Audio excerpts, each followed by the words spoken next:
बाप रे बाप, कितना गाड़ी भाड़ा ले लिया। हाँ, और वहीं उतार दिया साला, वहीं उतार दिया। जाएगा जाएगा अपने बेटी के घर। हाँ, पुतोह का जानता है, पुतोह जानता है तो हम ही सब करते हैं, हम ही बुढ़िया को खिलाते हैं पिलाते हैं। अरे ये नहीं जानता है वो लोग। तो बेटी के घर जाएगा तो का खिलाएगी, का पिलाएगी। बेटी मेरी धनी मनी घर में है, वो तो अपने धनी रिच है। वो कहती है मेरी बेटी तो आ ना माँ तू खा रहो, ये जे सब कुछ करी है। अरे वाह, ई बो दले बानी नैहर से लिया के अगरबत्ती के पेड़ तो कितना बढ़िया खुशबू आता। मैं गांव के लोग भोरा ही उठ के तूर लेता, हमरा मिलते नहीं खे। नैहर से लेके आईनी है क्या, शाम से लेके आईनी हम, वही जो मिलबे कर अगरबत्ती। आहा कितना सुघर लागत है कि छोटकी का दिन कहाँ बिया खाना बनावे ले खा। बेटा जी तू कहाँ है? ए बेटा जी, घर में कोई नहीं है का? ए कहाँ से आओ तड़ू? सारे बिया में से भाग के लुड़ू का? बड़की बेटा जी। कौन पर छुओ। ए हटा, आलो डरमा पार्टी से ई का पहले लुड़ू क्या हो? अरे छोटकी बहू के माई, हम माई जी हैं। माई? हाँ। हाय सन। अरे जा। अरे मेरे बेटा जी कहाँ है? निकल के घर में से ना चोराइल बड़ू जे काम नहीं कर, चोरी करे। आई बेटा जी, बड़ी बेटा जी नहीं पहचानती। आओ गले मिल जाओ। ए हट, गले मिल जाओ। अरे बाप रे बाप, ये जोड़ी सुगावेली से दादा। हट निकल के मारम नु एक झपड़ा कलपट्टी सुनो जे तार। बेटा जी तू कैसे बोलती है? दीदी जी का हो गइल का? कहीं का से डाइन चुरा। अरे बेटा जी, मम्मी ये कौन है बेटा जी?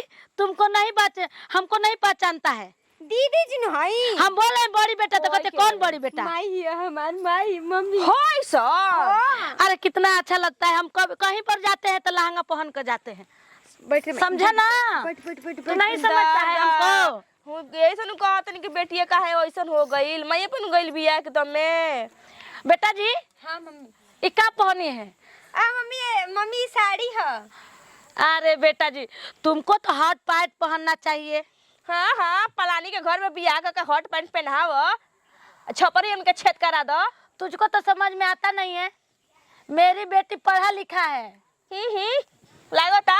हाँ चिया बनावा आइल बड़ी ओमेसी की है। ओमेसी बियाह करे आइल बड़ी एजा का है मम्मी? बियाह करियन मन टिकाना थिया पहन के। रह सकीना खाली छपर। देखो बेटा जी, तुम उसका चिंता मत करो, हम आ गए ना वो ठीक हो जाएगा।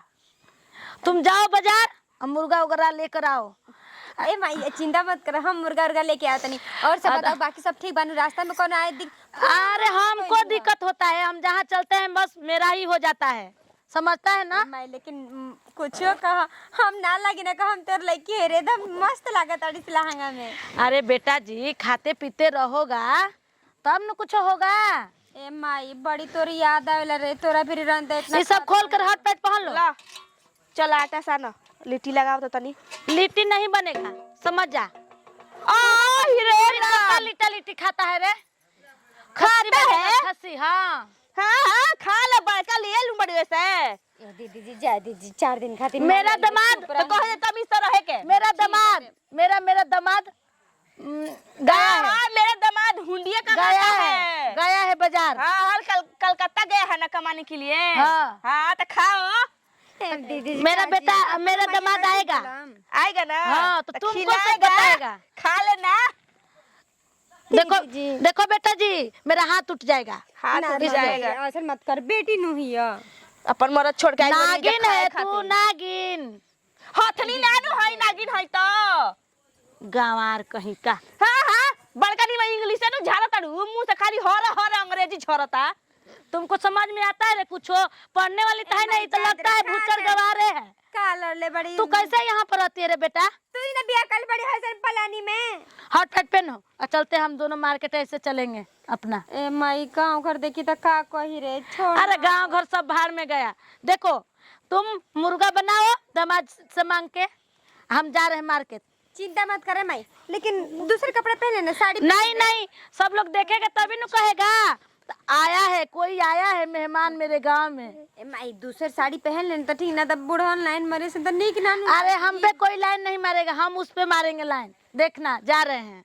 ता वही जाके तो मैं लौके तू ले से बताओ हे जे 3-4 गो देखले रहनी हमनी घरे अभी तो बनते नहीं किया राती चोरा के बना ले तो से बताओ रोपनी हम हमरे के खाए के नहीं के मिलत ये बड़ा लागत रही के का है जी का करतनी का करतनी देखत लो कि मैं लौका तूर के लेके चल गुली जिंदगी लौका में गुजार जाई कह देतनी समझनी तो का हो गइल सुनी जाई त मार्केट काहे खसी ले लाई त पहले मार्केट से हां माई आइल भी हमार तोर माई आइल बड़ी तब का जी हमार माई आइल बिया उहे कहले हिया कि हम कुछ खाइम ना खसी बनवा द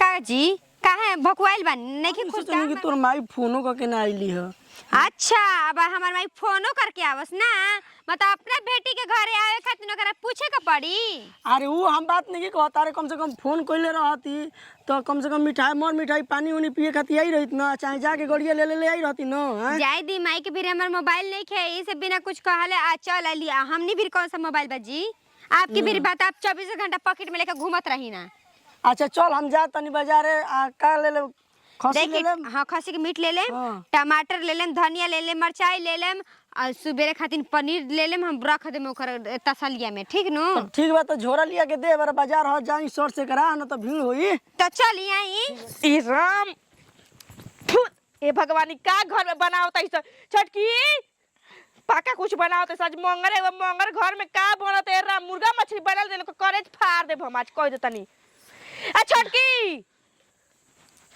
कानी कहां चल गई सब आहा घर में का बनल खस्सी के मीट बनल खस्सी के मीट आई रे भगवान आज मंगर नु रहल त मंगर का हो गइल ते जे ना कुल बनेला ओइसे पूरा पेट खाता धो के आइल बड़ू तुम नहीं छाया तो हर चीज ये खाती तुम नहीं खाता है तो मत खाना का हम ई तो घर खाते में हैं। हम ना रहनी हम खाते हैं तो खाएंगे हम बेटा जी का खाएगा तारे घर में ना जरूरत रल के ललाई चलिए लू अपने बेटी घरे ही ठीक कर खाती पेट डाल जोर करल तार तुम्हारा घर नहीं न खाता है बेटी के क्या घर कर रहा? बेटी के घरे शादी किया है तो बेटी के हाँ, घरे खाता बेटी है। घरे शादी करे दामाद बेटी घरे लाया है। खा। मेरा दामाद जी लाया है तो छटकी। खाता है पे हिसाब लेता नहीं समझा तू मत क्या बोल कहता दे का जी का हो गइल का घर देखो में जी, बन रहल टेंशन ना का बन रहल खसी बनल रहला मन तोरा लेके हाँ। मालूम ही त ना भाई तोरा मालूम मानू के मंगल दिन ना बनेला तो का हो गइल जी जब हित के ना आदमी घरे आ जिन त बन ना सकेला बेला जी तो ऐसे ना होला त रोज रोज मुर्गा मछली खइयसन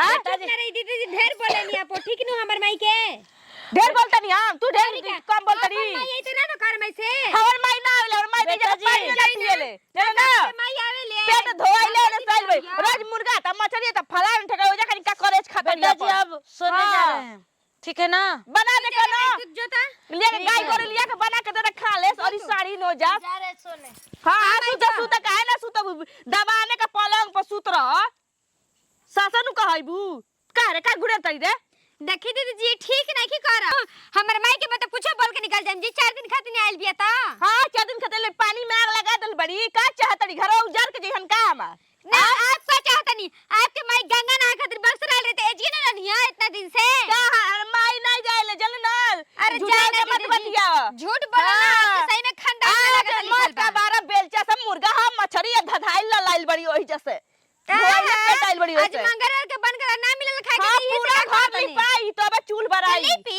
खाली लिपी। ना बनिए घर में नो तो हरिया पत की मैं फोड़ फाड़ देब यो जान जई तो हो फोड़ दी भल बड़ अपना मन के नुठे तो फोड़ी केकरा के सुनाओ तने फोड़ दी तारे का सुना तारी का सुनाओ हम तारी तो सुनते नहीं की सुनते नहीं की आ तुम तार मार उनो को बताओ दे कोन ऐठिया लगा देबे के दिन आ जाई ना बिया अपना दम भतार करे के तो लगाई उजाड़ी थी बोल ठीक बड़ा। ना? बड़ा ना मिलल मंगलवार के हुर के नु ई से बिखियाल बड़ी अभी ये बुधवार के बनल रही ना तो तुरंत चाप लेल रहते एक थारी तब ना कहती साड़े लेखा भइल बड़ी आ कहतड़ी है ना हो हमार माई के देख के न जरेला जरा जर के राखो जम जाए दीदी जी राखो जाए ठीक नु हमार माई ए जगह 1 महीना रह के जाई रुक जा बे उनकर पहले लगत बाप रे दोनों को दोनों लड़त ऐसे सड़ीनिया बघिनिया हो तो रुका ना अब फोन करते अपना मर्द के बुलाए में यही बेरा के यही बेरा कहे में आव आ फैसला करे घर में के रही ऊ रही कि हम ही रह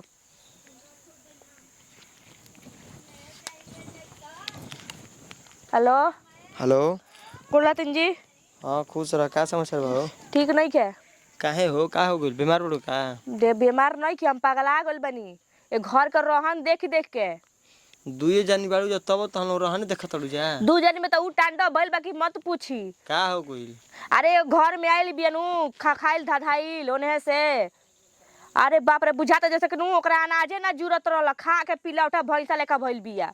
केकरा कह तड़ू अरे हमसे दोनों ऊ लड़ली है ऊ लड़ली है न के मत पूछी। अबे के अबे जाई घरे। अरे तो घरे एगो आदमी बता दू गो कह तड़ू आज ओकर माई आइल बिया सुनी ना सिलसिद माई ओकर माई का करे हमनी घर लांगा मंटी का पहिन के बुझाते जैसे जोकाड़वा ना होला बियाह में से दुल्हनिया भाग जाली सर वही आइल बिया पूरा पहन के बियाह के बेरी कहत रहे कि हम लोग घर में हई नहीं हौ नहीं हम कबो जिंदगी में गोड़ ना धर्म आइल बिया तू करे आ के जान तनी घर में 1 रुपया नहीं लेकिन तो बबुआ जी के ओकरा के पोल्हा के छोटकी के रोज मुर्गा मछरी अथी अच्छा अब कल फोन करें तो कहता कि खाद लिया को दो हो भैया पैसा तब वही खातिर ना पैसा मंगला से हमारा ले तो रोवे पैसा भेजले बनी का। अरे तो आ मंगला तने पे हमरा कहत है कि तू ना खइबू त नत खा हमन के खाब जे ना ऊ हमके गाड़ी देलसिया हमरा मत के पैसा उहे खइने सन कहता खादे छीटे के हम कनी जाय दे भैया तो देल गई। अच्छा ई बताई आज मंगर लाजो बना के खइला से घर में कहनी कि हम ना रब तो कहत है कि निकल जा तर के बोलावता जानत नहीं कि ओकर नहीं के बुझा तो कि मंगर के मान दिन त काहे के देखिए हम कुछ नहीं के सुन लो आओ आइम ताई आ ना तो हम हूं जाता नहीं अभी ना तो आइबे करब हम आइबे करब ऐसे ना मिलल बा हां छुट्टी मिलल बा कल गाड़ी धरब गाड़ी नहीं का धरे कुछ से आई जल्दी आई एकदम स्पेरे से आई ना तो ना आइम नु तो हम चल जाए एरोप्लेन से आई उड़ के आई जहाज से आई ठीक है बताओ ठीक वाले रखत जबले नाम तबले हम पानियो ना पियम यही तप कदल बनी कि ना जबले उ घर में उहे रही कि हम ही रहब। ठीक है बताओ रख ठीक है का विपद चढ़ गल क्या कहतन त अरे ना हो अब काले न गाड़ी धर में पर ट्रेन नहीं खींचता हां ठीक बा राती में 12 बजे धली सबेरे ले आ जाए ठीक बा रखी बड़ा जल लिया ले ले बड़ी भूटी भर के मरद उतान रोलिए नु हमरो आवता आके बतियई ह समझ में नहीं आता है कहाँ बेटा जी चला जाता है। अरे माई बोल बोल का चाहिए तोरा के हम मार्केट में जाते नहीं बाजार में जाते नहीं जौन चाहिए तौन बोल दे लिख ले हम ओकर के आ लिख के तोरा खतनु ले ले देखो बेटा जी कुछ नहीं हमको चाहिए हमको छोटी वाली मछली होता है ना इतना छोटा छोटा वाला। अच्छा पोठिया बा हाँ तो ले ले हाँ का होता है घर में क्या बता पोठिया बता मछली आएगा हम खाएगा। बरारी ना खइबू तुम बरारी तो और अच्छा है लेते बरारी खा लो कौ चिकल जला हाथी खा लो घोड़ा खा लो हाँ हाँ खा हाथी घोड़ा माई फूट हाँ हाँ अपना घर नहीं खुना देख ले नू ना अब भात पर चलेलू ना अब बेटी के खियलो नु छिपकिली लेखा कइले बड़ू ऐसे देखो बेटा जी बहुत बोल रही है। हाँ हाँ खा लो मैं झोटा कबार लेंगे झोटा कबार लेंगे तहरा बिल लम सगरी झोटा बोल दे चश्मा तो फोड़ दे लाते से जानते खुना चश्मा पे आंख मत लगाओ आंख मत लगाओ तुम्हारे खानदान में कोई नहीं है। आओ तो मर्द के दिखाओ दिन तहु के तुम्हारे माई है कहा रे तू का भी चमाव तड़ी देखी दीदी जी तोरा लासन बिल्कुल नहीं है ना सब चीज जानती है गांव के घर के रीति रिवाज सब इथी करती है भंग करती है लाज माई फूट हां हां हां बड़ा फूट तो ही फूट भइल बड़ू ना माई का कुछ पढ़ के केहू ना होला और रे हमरे के हाथ तो कसम से कहते झोटा नोच ना जानम कि माई हो जानू ना तुम्हारा झोटा कबार के तखा पे रख देंगे। ला तो नोच के दिखा दो ला नोच के दिखा चल माई का भइलो ई कौन है झोटा तू कौन है तू घर में बिना बोले आ जाता है। अरे मटकी मारला से हमरे के मिल गया अच्छा बड़का दमाद जी सासू माँ लड़ी लड़ी हाँ आओ गले लग जाओ। एजा का करे एल बड़ी बतावा ना पहले लड़ी लड़ी मारी ना पहले मारी ओकरे के अरे ओकर एजा का करे एल बड़ू घूमने आया है। अरे वो घरी बियाह के बेरी कहत तारा दुआरी पर हाथ है ये मारी जी अरे रुक बतियाओ तीनू ना बतिया करे के मतलब ऐसे दूर मिल गया हम मारब त केस क दिउ काहे के बेटा जी मारी ना कोई बात इसका मत मानना मेरा बात मानो। चली बियाह के ये हाथ उठा देम नो तो जेल भेज देम हम सोच ले जे भेजू मारी जी मारी के बा रोना मारे तो बेटा मारो जी इसका बात कोई नहीं मानना बेटा मेरा जी गले तोहरे लग बात जाओ। ना सुनिहन बियाह के बेरी का कहलू का कहें कुल सब बात भूल तोहर लोग के घर है तीगो बार ना गोड़ धर्म ना ला धर्म आज एजे आके देखा मैं 4 दिन से सुनने फोन करे समय में रात बोला बोला अब ना खाबू टंगरी ना खाबू ना खाबू टंगरी हो गोड़ किस खा करू जी माई का कहा है ना बेटी मारे लगे सोने ए बेटा काय जी मरियो सब काय मरियो सब बेटा जी हे हर का मेरा बेइज्जती हो गया। माई हम बनी हम जाएंगे अपने घर हम नहीं रहेंगे हम जा रहे हैं बेटा जी जा रहे हैं बाय बेटा जी देख दे जाय को ए भाई जी ठीक ना करियो हाय देखा हाय भवा ही ना हो बुझाते तार मेहरी ह देखावत या घूमट खोल के ना मैं खानदाने में वैसे मजे कर दुआर पे तो पानी न पूछना सा सर से ऊपर जाता पानी समझनी तमीज में बोली हां हां ना का करबू चढ़ के मार देबू मार ल क्या आदत हम मार करके लड़ाई हां करते छोटा तो चल के मर जा भुला गेलू जका चुप न रही चुप ना रही चल मिठाई ले बन कौन मिठाई आइल बा रसगुल्ला ह हां चल तो चली एकरा का मत देबे एकरा का माई अरे के जाई मर के मत ना दे अपने भतार पर ढेर मत उतराई ठीक नो चल। एकरा पे उतराई तोरा उतराई से ना बिथुआ धइल रहे बिथुआ हमार खसिया धइले रहे यही से नो क्या जाई ना कौन छोटका क्या तुम छोटका भैया रुक कहां जा नहीं खा देगा हमरे पैसा ना मिलल बा बतिया का हमरे से बतियाई ना पैसा रते ओकरा पैसे आपका काम कमी ना एक दिन कनी अलगे हो जा भैया का बुला के लिया अरे हो जाई के हमरे के एक में जरूरत नहीं खे हो जाई तो चल घर में चल